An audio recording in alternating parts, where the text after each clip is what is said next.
tolong dikawal mereka.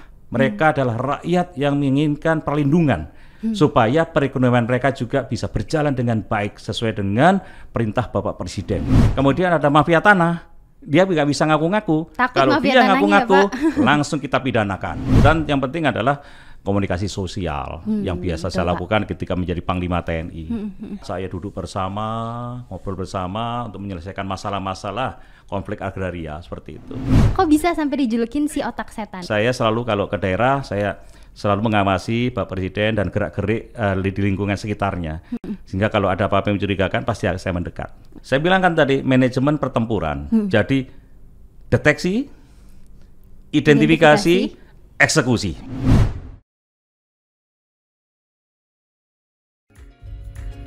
Bincang-bincang seru di podcast Kabinet dan Setclub, mari dengarkan diskusi hangat dan meriah. Halo kawan Kabinet, ketemu lagi di Podcaps, podcast Kabinet dan Sekretariat Kabinet. Saya Nadira dari Sekretariat Kabinet yang akan menjadi host kamu pada episode Podcaps kali ini. Untuk kawan kabinet yang mungkin belum tahu apa sih Podcaps itu, jadi Podcaps adalah podcast resmi Sekretariat Kabinet yang berisi ngobrol-ngobrol dan diskusi tentang berbagai topik, mulai dari kebijakan pemerintah, hot issue yang sedang berkembang di masyarakat, sampai profil para menteri, yang tentunya dikemas dengan penyampaian yang ringan dan santai. Nah, hari ini tamu saya adalah sosok yang sangat spesial. Kisah perjalanan hidupnya juga gak kalah spesial kawan kabinet. Beliau memulai karirnya di TNI Angkatan Udara sampai mendapuk pucuk pimpinan TNI tertinggi sebagai Panglima TNI pada tahun 2017 sampai dengan tahun 2021. Nah, baru-baru ini beliau dilantik sebagai salah satu menteri di Kabinet Indonesia Maju. Semua pencapaian hidupnya ini ternyata gak didapatkan dengan mudah loh kawan kabinet, tapi melalui proses yang berliku-liku dan juga jatuh bangun. Pasti pada banget udah gak sabar kan dengar ceritanya langsung? Kita sambut aja ya Menteri Agraria dan Tata Ruang atau Kepala BPN Bapak Hadi Cahyanto. Siap Bapak? Assalamualaikum Pak Hadi. Waalaikumsalam warahmatullahi wabarakatuh. Bonjour, comment allez-vous? Oh, Paris Français? Bapak. Nah, tapi saya nggak bisa balasnya lagi nih Pak. Berarti Bapak bisa bahasa Perancis ya Pak? Iya, bisa bahasa Perancis. Tapi kalau bahasa Perancis, je parle français mais beaucoup de oublié. Jadi saya bicara bahasa Perancis tapi sudah banyak yang lupa. Oh gitu Pak. Iya. Tapi masih ingat dikit-dikit lah ya Pak. Dikit-dikit, apalagi sama native kan langsung nyambung. Nah, tapi jangan keterusan ngomong bahasa Perancis ya Kenapa? Pak. Karena saya cuma segitu aja bisanya. Cuma bisa greeting aja Pak. Tapi yang jelas saya mau mengajak kawan kabinet untuk mengenal Pak Hadi Cahyanto lebih dekat hari ini. Dan kita bisa mulai dengan ngeliat foto-foto dulu ya Pak. Boleh. Nanti Bapak bisa cerita juga tentang foto-fotonya. Iya. Oke Pak. Oke. Nah, ada apakah dengan belut ini Pak? Iya, ini jadi kalau saya ngelihat belut seperti di gambar itu ya, saya ingat masa kecil saya karena saya hidup di kalangan ya mungkin ekonomi paling rendah mungkin ya. Jadi masa liburan itu nggak saya gunakan untuk bermain, tapi saya dulu kan sekolah sampai dengan hari Sabtu ya. Jadi hari Minggu itu libur, hari Minggu teman-teman yang mungkin punya duit bisa tamasya kemana-mana, saya ke sawah ini mancing belut. Oh mancing belut ya Pak? Mancing belut, iya. Gitu. Apalagi kalau lagi musim hujan, wah luar biasa. Nah kita lihat foto selanjutnya ya Pak. Iya. Wah. Nah, ini tempe mendol ya Pak. Ada apa nih Pak? Ini sebetulnya mendol, ini buat dari tempe ya. Karena ibu saya kalau lagi punya duit itu beli tempe kemudian dimasak dengan bumbu-bumbu dan jadilah mendol ini. Memang kalau dengan mendol itu lebih kalau bahasa Jawa ngiwai. Jadi lebih lebih terasa gitu. Jadi Pak. hanya dengan nasi anget kemudian dikasih mendol, wah seperti kita makan di restoran yang nomor 1 gitu. Tempe mendol ya Pak? Mendol iya. khas Malang ya itu Pak? Itu khas Malang, iya. Nah ini ada foto selanjutnya. Ini foto keluarga Bapak ya Pak? Ya, ini momen ketika saya baru saja mendapatkan amanah menjadi Panglima TNI. Baik, itu Pak. ada anak saya yang pertama yang perempuan, kemudian anak nomor 2 yang laki-laki sebelah kiri itu, dan itu cucu saya. Nomor 1 cucu yang saya. anak Bapak yang laki-laki ini juga di TNI AU sekarang Iya, ya Pak? iya di TNI AU dan sama profesinya seperti saya di TNI Angkatan Udara sebagai penerbang. Oke, ini Bapak kelihatannya sangat dekat sekali dengan keluarga gitu ya Pak, melibatkan keluarga gitu untuk dalam setiap kesempatan gitu ya Pak? Ya, itu bagian dari hiburan saya setiap hari. Ketika capek gitu saya langsung ketemu cucu, sudah capeknya hilang. Oh, capeknya hilang ya Pak? Jadi udah kepikirannya main sama cucu aja jadinya ya Pak? Iya betul sekali. Menyenangkan hati. Iya. Nah sekarang ini ada foto selanjutnya, ini kedua orang tua Pak Hadi ya Pak? Ini bapak saya sama ibu saya. Iya, Bapak bagaimana sih Pak kedekatannya dengan keluarga, dengan khususnya dengan kedua orang tua ya Pak? Ya, karena kita lihat orang tua saya ini adalah bagian dari yang membesarkan saya sehingga saya bisa menjadi seperti ini. Ya, karena prihatin terutama bapak dan ibu saya, sehingga saya benar-benar hormat kepada kedua orang tua saya. Saya tidak pernah sedikit pun membantah. Ya, jadi kalau dikasih tahu apa pasti saya laksanakan. Apalagi saya anak pertama, ya. Saya anak pertama, saya hidup dalam keluarga yang sangat tidak berkecukupan lah ya. Itu jadi mereka berjuang. Ya, Bapak datang dari keluarga yang sederhana tadi Bapak bilang ya Pak. Sederhana, ya. Dan Bapak mungkin dengan keluarga atau saudara Bapak juga dekat ya Pak, berarti sebagai anak pertama gitu, istilahnya ngomong ya Pak ke adik-adik. Karena adik saya semuanya 4, saya anak pertama, jadi saya terus memberikan bimbingan kepada adik saya supaya bisa berhasil hidupnya. Ya. Keren Bapak. Nah ini selanjutnya ada foto dengan ini ketika saya baru pensiun. Saya menemuin bapak saya, kemudian saya ajak jalan-jalan. Ini kan kelihatan saya model anak muda ya. Terus bapak saya kan selalu rapi dari dulu. Pakai jas gitu ya Pak? Ya, padahal mau saya ajak jalan-jalan pakai jas. Ya akhirnya saya ajak jalan-jalan, senang. Ini momen yang tidak bisa saya lupakan karena pada waktu itu usia bapak saya sudah menuju ke 86 tahun. Oh baik Bapak. Ya. Dan memang ya tadi dari cerita Pak Hadi saya dengar berarti keluarga atau kedua orang tua Pak Hadi ini sangat berjuang gitu ya Pak? Wah luar biasa ya, karena survive untuk bisa menghidupi anak-anaknya yang kelima, 5 orang, sedangkan dari gajian seorang prajurit, dan pada waktu itu memang ya ada sedikit terlilit hutang lah ya. Oh gitu ya Pak. Sehingga gaji dan semuanya itu sudah seperti milik yang menghutangi ke saya. Ya mohon maaf ya, mungkin rentenir lah namanya itu. Ya dengan saya hidup di sana serba kekurangan, dan ibu saya berjualan rujak. Bapak saya kalau ke kantor bawa pisang goreng untuk dijual di kantor. Saya juga kalau sekolah juga bawa pisang goreng. Jualan juga Pak? Jualan juga, seperti itu. Jadi hanya untuk bisa menghidupi keluarga. Ya. Pak, kelihatannya memang struggling sekali ya Pak di masa-masa itu. Dan tapi ada nggak sih Pak mungkin momen yang tidak terlupakan gitu buat Pak Hadi bersama keluarga? Ya, yang bentuk karakter saya adalah kedua orang tua saya dan lingkungan ya, lingkungan situasi seperti itu, sehingga orang tua saya selalu mengatakan jadi orang harus jujur. Ya. Kemudian yang kedua, menjadi orang itu harus berbuat baik sama siapa saja walaupun kita orang tidak punya. Nah, dua pesan itulah yang sampai sekarang saya bawa. Karena saya pada waktu itu memang ditempa dalam kondisi susah, sehingga 2 pesan itu benar-benar masuk di jiwa saya dan saya tidak bisa menghilangkan 2 itu. Jadi pedoman hidup ya Pak? Iya. Walaupun sampai di tingkat menteri saya adalah orang biasa. Saya tidak memandang derajat gitu ya Pak? Saya berani duduk sama masyarakat. Kemarin saya kunjungan juga di tengah-tengah masyarakat, saya duduk bersama, ngobrol bersama untuk menyelesaikan masalah-masalah konflik agraria seperti itu. Oke, ini saya jadi terharu banget nih Pak, dan jadi rindu orang tua juga karena dengar cerita Pak Hadi. Oke, tapi sekarang kita mau bahas masa sekolah Bapak ya. Boleh, silakan. Nah, saya dengar itu Bapak dulu pas SMA jurusan IPA, terus Bapak dijuluki oleh teman-teman sekolah sebagai si otak setan, Pak. Nah, itu gimana ceritanya sih Pak? Kok bisa sampai dijulukin si otak setan? Ya, jadi berangkat dari situasi ekonomi yang kurang ya, sehingga teman-teman saya kalau belajar dia memiliki literatur yang banyak. Karena apa? Punya duit sehingga dia beli. Nah, saya bagaimana caranya juga bisa mengetahui literatur itu tanpa saya memiliki buku, sehingga saya main ke rumah teman, belajar bersama, dia baca saya dengarkan, dia ngobrol saya dengarkan, ya kan? Apalagi ada pelajaran yang sangat susah pada waktu itu kan kimia ya. Kimia harus menghitung dan sebagainya. Sama, saya juga ngerasa kimia susah banget, Pak. Itu seperti itu. Saya ngelihat bagaimana rumusnya dan harus beli tabel itu kan yang kimia. Oh iya, tabel periodik ya, Pak. Periodik. Saya kan nggak bisa. Ya, akhirnya saya gambar sudah. Saya ingat-ingat. Sendiri ya, Pak? Saya ingat-ingat. Oke. Nah, di sekolah setiap ujian saya nilainya selalu bagus.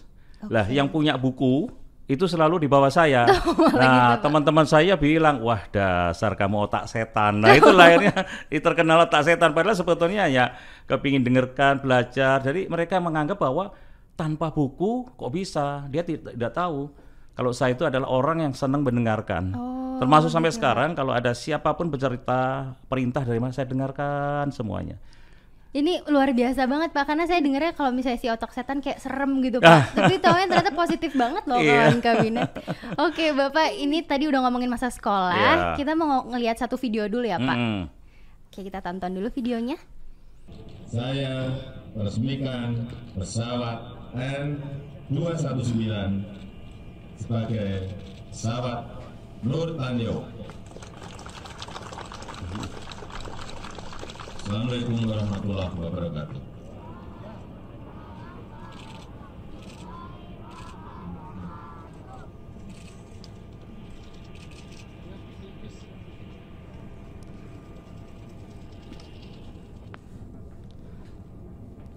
Nah, itu dia videonya yang sempat viral Pak, tahun 2017.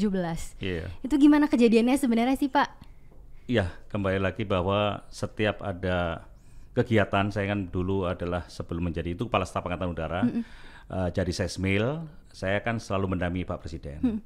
Jadi apa yang Pak Presiden sedang apapun, saya selalu memperhatikan.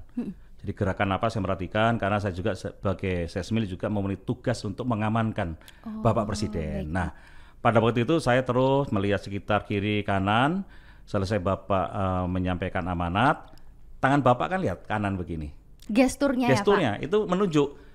Itu menunjuk ke ajudan, tapi ajudan tidak tahu apa yang dimaksud oleh Bapak Presiden. Saya dari jauh sudah tahu maksud Bapak Presiden adalah ada anak kecil muntah. Oleh sebab itu saya langsung lari, tapi ajudan lari bukan lari ke anak, tapi lari ke Presiden. Iya, karena dia tahu maksud Bapak Presiden. Nah, situ loh enggak. Nah, jadi kebiasaan inilah saya selalu kalau ke daerah saya selalu mengawasi Pak Presiden dan gerak-gerik di lingkungan sekitarnya.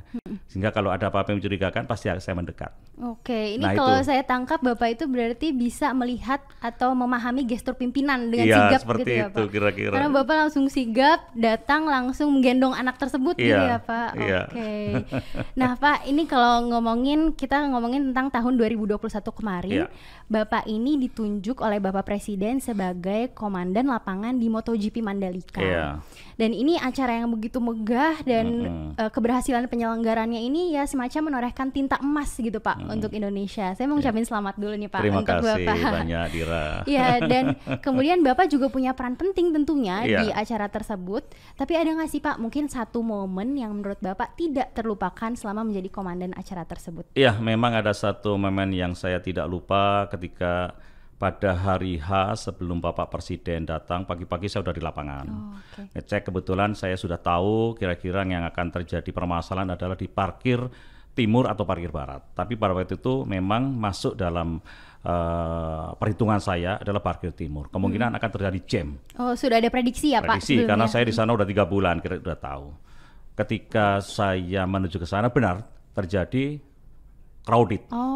Jadi stuck gitu ya Pak? Nah, disitulah saya langsung turun, kemudian ngajak anggota saya pada waktu itu, yang ikut saya untuk mengatur lalu lintas di situ. Bapak ikut turun juga turun. Pak? Tapi kan tidak ada mic, bagaimana? Ternyata di mobil saya itu ada alarm yang bisa kita gunakan untuk pengeras suara.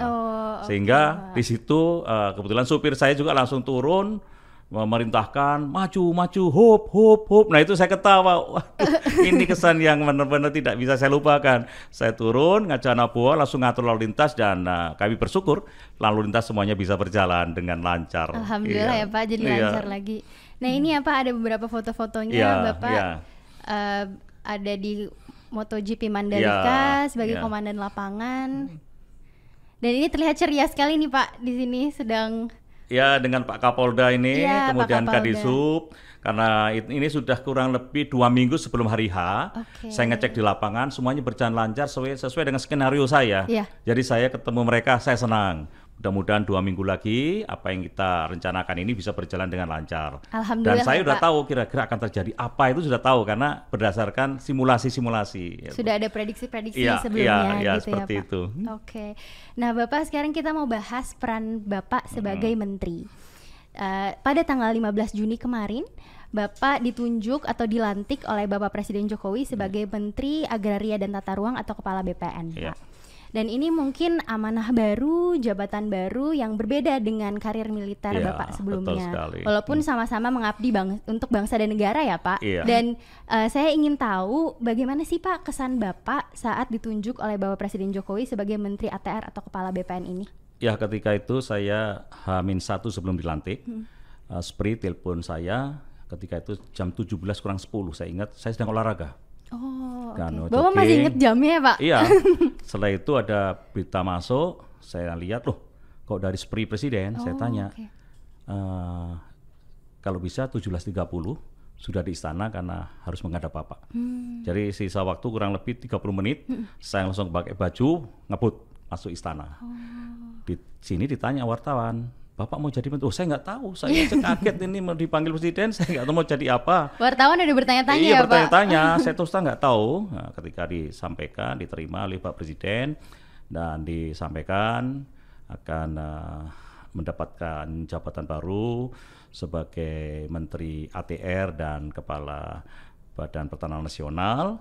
Saya mengucapkan terima kasih dan langsung tercetus, wah ini ilmu baru Pak Presiden, langsung begitu. Presiden menyampaikan, loh pengalaman Panglima TNI lah yang nanti bisa dibawa ke sana karena biasa di teritorial dan kalau bikin laporan selalu detail permasalahan-permasalahan di lapangan. Nah itu kira-kira yang pertama kali saya sampaikan kepada Bapak Presiden sebelum dilantik. Oh baik Pak. Dan saya ingat setelah pelantikan kemarin itu Bapak Presiden menyampaikan bahwa pengangkatan menteri baru ini berdasarkan pengalaman, rekam jejak dan juga skill manajerial begitu Pak. Ada nggak sih Pak mungkin pesan khusus dari Bapak Presiden mengenai amanah ini sebagai Menteri ATR atau Kepala BPN gitu Pak? Dan mungkin apakah Bapak punya strategi untuk menindaklanjutinya? Ya memang perintahnya adalah yang pertama agar program PTSL sertifikat ini dilanjutkan sesuai dengan target 126 juta.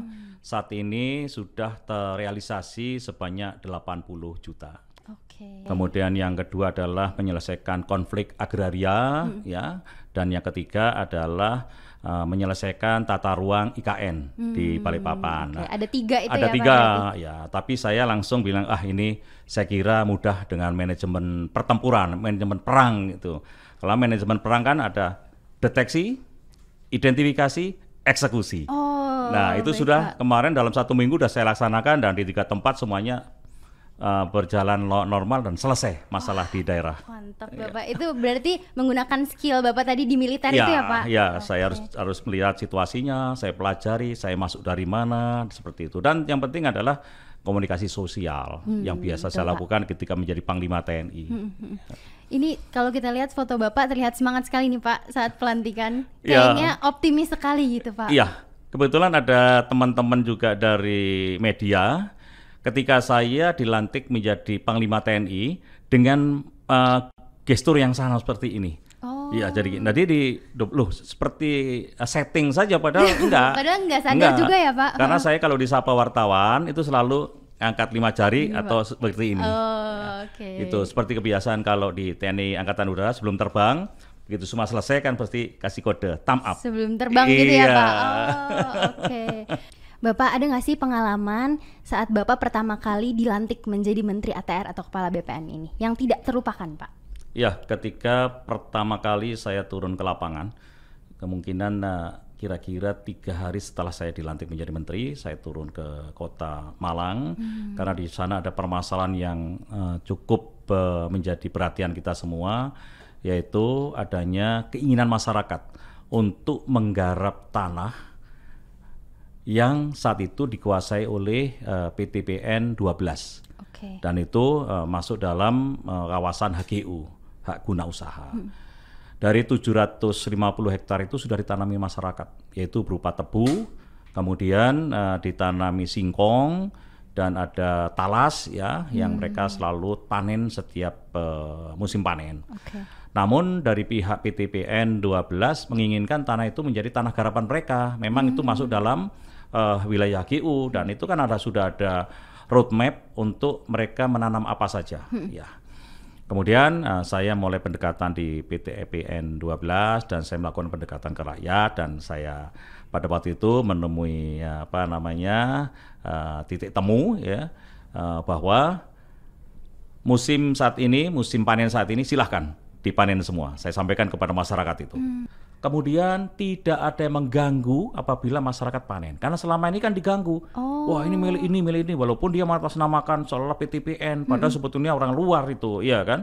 Nah, setelah saya angkat, kemudian saya juga memberikan permasalahan bahwa Bapak-bapak dan Ibu sekalian, tanah ini sebetulnya adalah tanah milik PTPN 12. Ini HGU yang menjadi tanggung jawab PTPN. Oleh sebab itu, setelah musim panen ini, pihak PTPN akan berkoordinasi dengan ibu-ibu sekalian untuk bisa di KSO-kan, kerjasama operasi.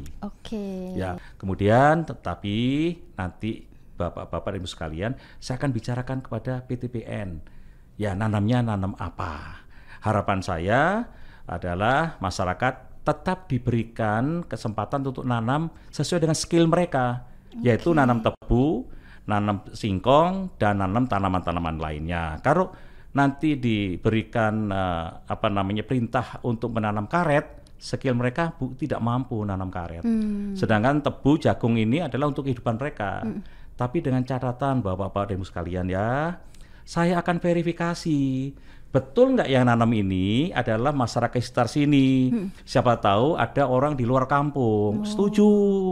Dia teriak gitu semua. Karena saya takutnya adalah 750 hektar ini sudah ada bandarnya dari luar yang hanya mempekerjakan mereka. Jadi merugikan masyarakat juga ya, Pak? Rugi lagi. Oleh sebab itu saya turunkanlah Satgas.